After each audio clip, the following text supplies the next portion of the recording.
Hello కానమూకు కథావచనం మోహనవచనం పరిజ్ఞాన హితబాండం నిత్య చదువరి శ్రోతలకు ఆహ్వానం నమస్కారం. చదవదగునెవరు రాసిన తదుపరి చదివిన వెంటనే మరువక పలువురికి వినిపింపబూనినా అది ఏ పరిజ్ఞాన హితబాండమవు పో మహిళ మోహనవచనమై విరాజిల్లు.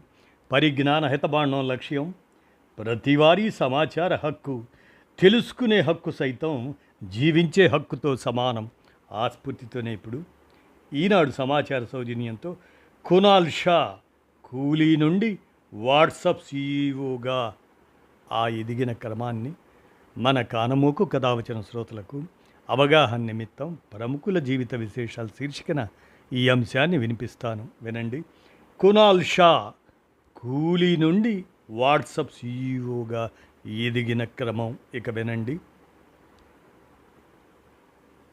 కూలీకెళ్ళిన కునాల్ నేడు వాట్సాప్ సీఈఓ.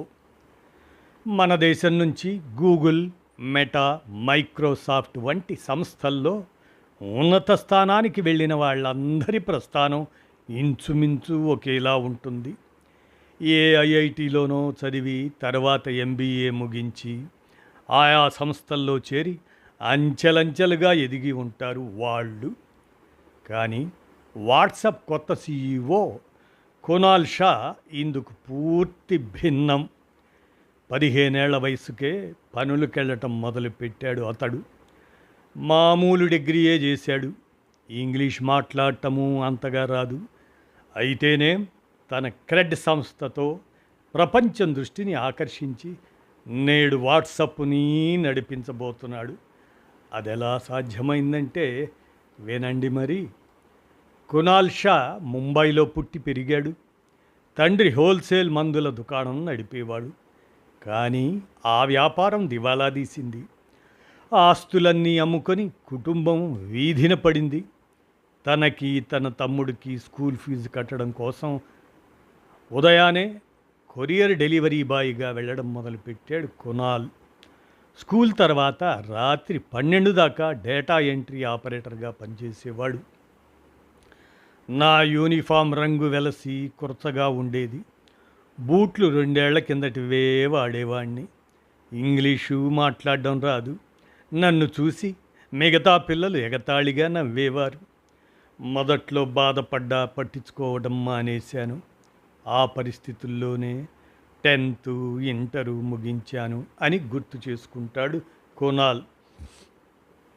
ఆ తర్వాత ఏడాది పాటు చదువు మానేశాడు. పూర్తిగా డేటా ఎంట్రీ పనులకే పరిమితమయ్యాడు. 2000 సంవత్సరం అది.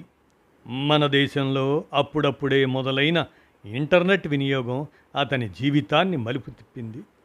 ఇక ఒక్కొక్క అడుగు వేస్తూ ఓ పాత కంప్యూటర్ని కొని ఇంటర్నెట్ను ఉపయోగించడం నేర్చుకున్నాను.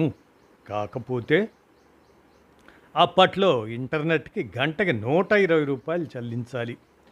కంప్యూటర్ సెంటర్లలో పనిచేస్తే ఉచితంగానే ఇంటర్నెట్ యాక్సెస్ దొరుకుతుందని టీచర్గా మారాను. రాత్రంతా నేర్చుకుని ఉదయాన్నే క్లాసులు చెప్పేవాడిని. వీటికి అదనంగా డేటా ఎంట్రీ పనులు చేస్తుండేవాడిని. ఆ సంపాదన ఇంటి ఖర్చులకు సరిపోయేది కాదు. అప్పుడే నా దృష్టి ఆడియో సీడీలపైన పడింది. ఒకప్పటి క్యాసెట్లలో చేస్తున్న సీడీల్లోనూ కంప్యూటర్ ద్వారా వినియోగదారులకి ఇష్టమైన పాటలను రికార్డు చేసి ఇవ్వటం నేర్చుకున్నాను. వాటిని 3 రెట్లు ఎక్కువ ధర పెట్టి కొనేవాళ్ళు. ఆ తర్వాత మెహందీ కోన్స్ తయారు చేసి అమ్మసాగాను. ఇలా చెప్పుకొస్తాడు అతను తన గత జీవితం గురించి కునాల్. ఇవన్నీ కాకుండా ఓ క్యాంటీన్లోనూ పనికి వెళ్ళేవాడు కునాల్. అక్కడికి వచ్చే విద్యార్థులు ముంబైలోని విల్సన్ కాలేజీలో BA ఫిలాసఫీ క్లాసులు 8 నుంచి 11 గంటల వరకే ఉంటాయని అట్లా మాట్లాడుకుంటుంటే విని అందులో చేరాడట. ఆ ఫిలాసఫీ డిగ్రీయే నాకు ఆలోచించడం అంటే ఏమిటో నేర్పింది.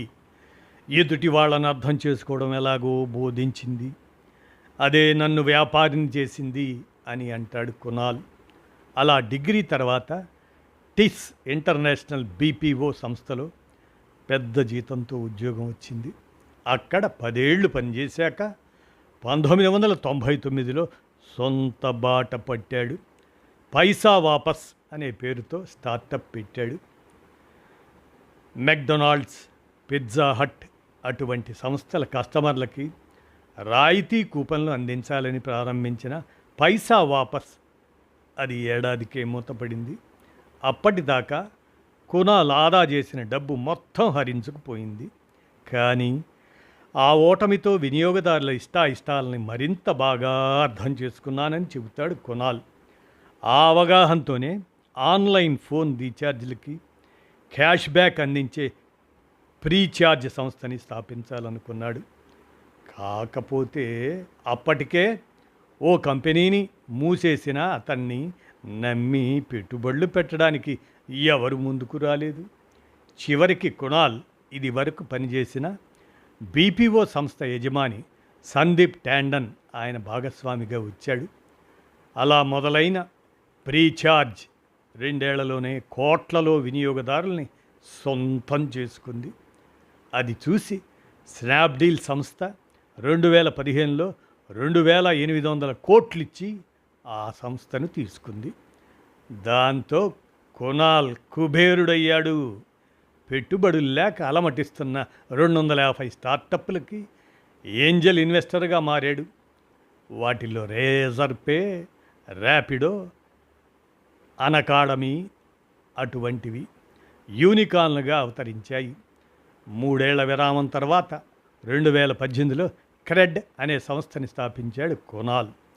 క్రెడిట్ కార్డు బిల్లు, ఇంటి అద్దెలు ఇటువంటివి చెల్లించే వాళ్ళకి క్యాష్ బ్యాక్ ఇస్తామంటూ ప్రారంభమైన క్రెడ్ 2 ఏళ్లలోనే మన దేశంలో అగ్రశ్రేణి ఫిన్టెక్ కంపెనీగా ఎదిగింది. 3వ ఏడాది కల్లా 9,000 కోట్ల రూపాయల మార్కెట్ విలువతో యూనికార్న్గాను అవతరించింది. ఈ నేపథ్యంలోనే ఫేస్బుక్, వాట్సాప్ల యాజమాన్య సంస్థ మెటా దృష్టి కునాల్ షా పైన పడింది.